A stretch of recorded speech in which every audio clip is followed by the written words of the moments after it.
Welcome back guys, Strafe here. Been a long time since I made a DFFOO video, but today we're going to be tackling the Sephiroth Lufenia. So this video isn't really meant to be a guide or anything like that because there's a lot of RNG in this run, and it's not really optimized. Wanted to do a run without any kind of BT or synergy, and we were able to complete it with this team, but you'll see it becomes very close near the end. You can try the strategy, but it's going to be hard to follow my run exactly because we do have RNG, like I said. And we have paralysis from Desch, which again is dependent on RNG factors. The enemy may not be paralyzed in your runs. But the most important thing is to pace out our team. In the beginning here, we're going to hold off on using Gladio's LD ability. You don't have to do that approach. At the end, I did have one extra LD from Gladio. I felt like my team didn't need it, so I held off on the LD. And the strategy is to save all of KEISS' skill 2 until sub 50%. However, you do see me use one later on before they hit 80% just because of the turn order. And also you can use KEISS' AA abilities. You can weave that in before they hit 50%. That way the orb doesn't count down by one turn. And that's pretty much the strategy for the first 20%.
So once they drop below 80%, one of them's going to go into the red aura, and that means all your brave damage is going to do 1 no matter how much damage you do. So the only way to stop that is to shave him with gravity, or you can just ignore him like most teams do if you have Gladio or Warrior of Light. He doesn't do a lot of damage. You don't need attack down debuffs or anything like that. You just tank the damage.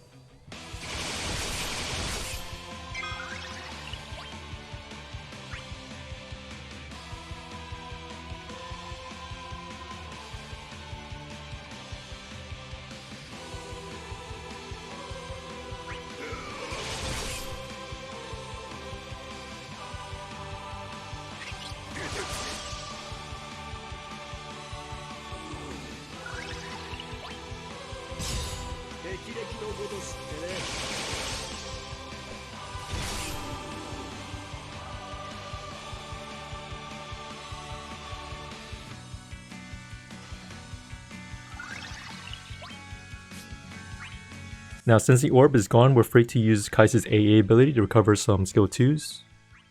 And from here, it's just going to be a cruise to the 50% mark. That's when the orb comes back. Again, we don't really need Gladio's LD ability. Only one of them is targeting us, the player, at any time. And there's no orb on the countdown, but it's up to you guys if you want to use the LDs or not.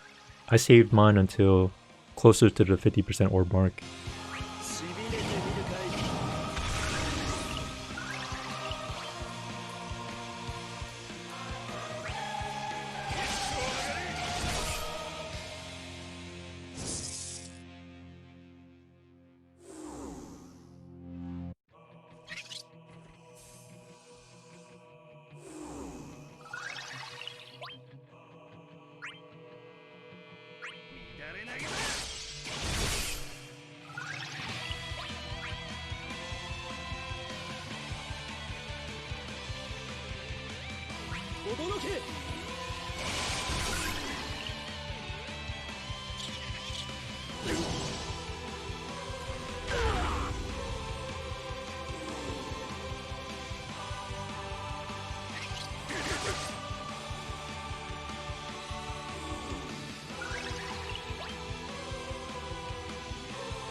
He is a great position to use his LD because of the all attack breaking our team, and it's going to do a lot of damage, so this way it shaves him and Gladio takes 0 damage from the Brave attack.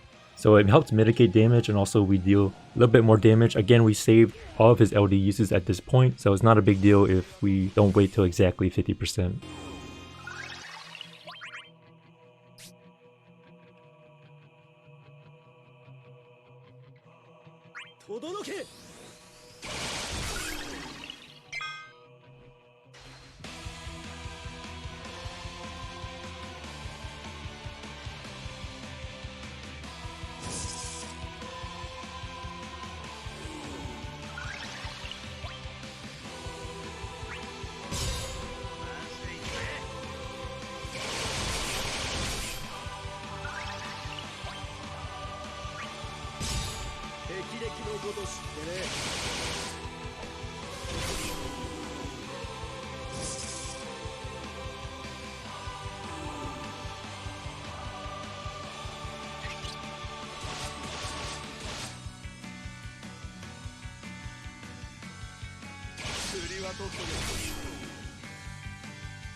Alright, they're both below 50 and now the orbs are active.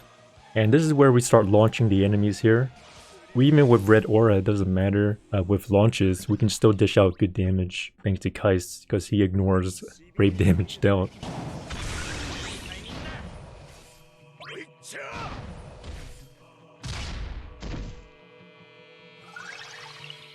And we're going to hold on to this A launch here because KEISS wants to be in the launch, not initiating launches. And the strategy is just going to be getting as much launch damage as possible. And it's just a race to the end here after they fall below 50%. The orb never goes away, and every turn they take, the orb ticks down by 2, so you want to prevent them from getting as many turns as possible.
Now after summon, the plan is to swap out Gladio for lightning, and the reason for that is Desch is needed for the auras, and KEISS of course is needed for the launch DPS.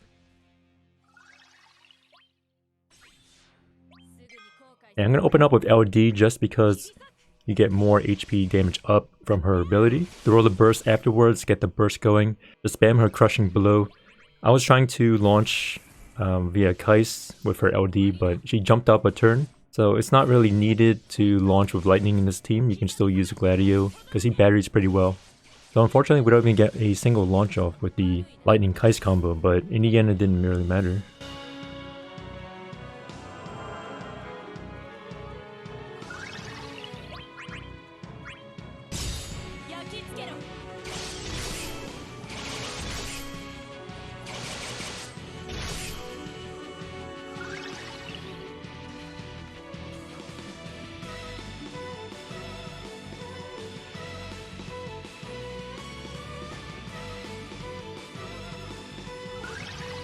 And you can see right here, I'm going to use one of her skills instead of the LD to try to set up a launch for next turn, but she jumps in front of KEISS, so that plan is out the window, and we do lose some DPS because she could have used an LD there.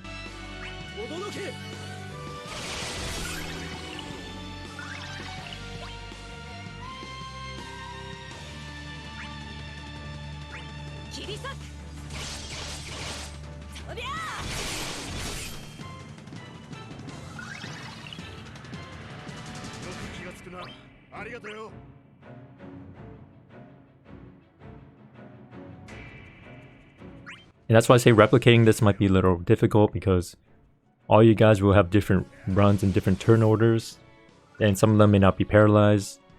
There's a lot of factors here, but it's definitely possible without any kind of synergy or BT usage.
And that's the end of this fight.